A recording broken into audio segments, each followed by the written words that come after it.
Kongeye kubaha ikaze tubarakira kandi nanone gukora subscribe ku batari bayikora kugira ngo amakuru meza tuba twabateguriye mujye muyabonera ku gihe.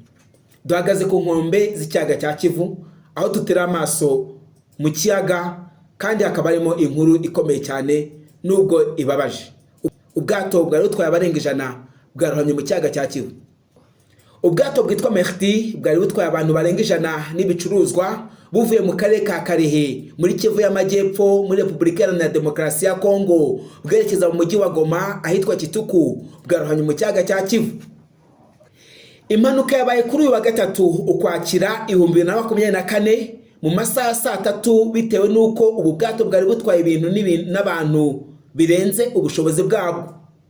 Kuva intambara ya M23 n'ingabo za leta ya Kongo yakwaduka, abanyekongo benshi bari basanzwe bakura ibicuruzwa muri teritwari ya Masisi, Rucuru na Nyiragongo batangiye kujya babikura muri Kivu y'Amajyepfo ahataragira intambara, abandi baza guhahira mu Rwanda. Gusa bitewe n'ibicuruzwa byinshi bikenerwa mu mujyi wa Goma, abanyekongo bajya kurangura bituma bapakira ibirengeje ubushobozi bw'ubwato bubyikorera, bikaba impamvu mu biteza impanuka mu mazi y'icyaga cya Kivu. Françoise na Muganga, umuyobozi w'agace ka Keshero hafi yahaguye ubwato, avuga ko bikomeje kugorana kumenya abari mu bwato, abatabawe n'abarohamye. Gusa amakuru avuga ko kugeza ubu hakurikijwe ibikorwa by'ubutabazi byahise bitangira gukorwa, haroho imirambo 23 yari imaze kuboneka. Mu buruhukiro bw'ibitaro bikuru 6 bajyanwa mu bitaro bya Keshero, naho 2 bajyanwa mu bitaro bya Providence, mu gihe abandi bakiri gushakishwa. Gouverneur wa Kivu y'Amajyepfo Jean-Jacques Purusi yatangaje ko ubwato bwa Merdi bwari butwaye abantu barenga 100 kandi bufite ubushobozi bwo gutwara abantu 30. Ashinja inzego z'umutekano wo mu mazi zitakoze akazi kazo neza ko kugenzura umubare w'abagenda mu bwato.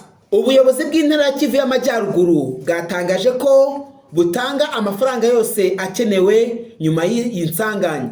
Ubuyobozi bw'intara ya Kivu y'Amajyaruguru bwatangaje ko butanga amafaranga yose akenewe. Ubuyobozi bw'intara ya Kivu y'Amajyaruguru bwatangaje ko butanga amafaranga yose akenewe nyuma y'insanganya. Inzira y'amazi ni ikoreshwa mu guhuza umujyi wa Goma na Bukavu, kimwe n'utundi duce dukomeje guhahirana na Goma kubera intambara ikomeje guca ibintu mu nkengero za Goma. Umujyi wa Goma utuwe n'abaturage barenga 1.5 miliyoni, bagowe no kubona ibibatunga kuko byinshi ubu biza muri uyu mujyi binyuze Goma. Utuwe n'abaturage barenze 1.5 miliyoni, bagowe no kubona ibibatunga kuko byinshi ubu biza muri uyu mujyi binyuze mu nzira y'amazi, ibindi bigakurwa mu Rwanda.